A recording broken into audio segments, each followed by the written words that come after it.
অশান্তি বেগমের জ্বালায় কালকে রাতেও ঘুমাইতে পারি নাই। সারা রাত বয়ে আমার ছাত্রদল, যুবদল, স্বেচ্ছাসেবক দলের ভাইদের নিয়ে রাস্তায় মন্দির মসজিদ পাহারা দিছি। কেন? অশান্তি বেগম অর্ডার দিয়েছে আজকে 15ই আগস্ট উপলক্ষে কিছু অশান্তি করার জন্য। তো অশান্তি বেগমের শান্তশিষ্ট লোকেরা তো কেউ নাই, দেশেই নাই। কিছু চোর আছে, নেশাখোর আছে, তৃতীয় শ্রেণীর কিছু নেতাকর্মী আছে যারা রাতের অন্ধকারে বেড়ে বিভিন্ন রকম উশৃঙ্খল আচরণ করে, ডাকাতি করে, চুরি করে, ছিনতাই করে।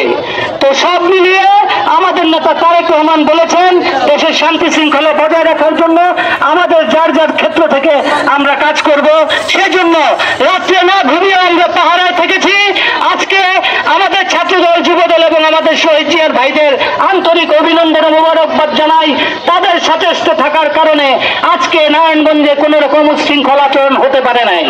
কিন্তু সকালবেলা নামাজ পড়ে একটু যখন জিয়াইতেছিল সবাই ছেলেবেলে না, তখন অশান্তি বেগম এক প্রেতাত্মা আছে, সে হঠাৎ করে 5-6 জন নিয়ে আইসা হাজির হয়েছে। মেয়র আইভি কোন এক সময় আমাদের দয়ায় সে মেয়র হয়েছিল। যখন আওয়ামী লীগের নমিনেশন পেয়েছিল কেটে কেটে আমাদের নেত্রীর হাতে পায়ে ধরেছিল।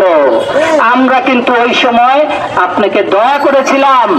আপনি কিন্তু এখনো আমাদের দয়ায় নারায়ণগঞ্জে সুন্দরভাবে হোয়াইট হাউসে বসবাস করেন, কিচ্ছু বলি নাই। আমরা কিন্তু ঘুমাইতে পারি নাই, এতটা 15টা বছর কষ্ট করেছি। আপনি আরামে আছেন, আরামে থেকে অশান্তি বেগমের নির্দেশে অশান্তি করার চেষ্টা করবেন না।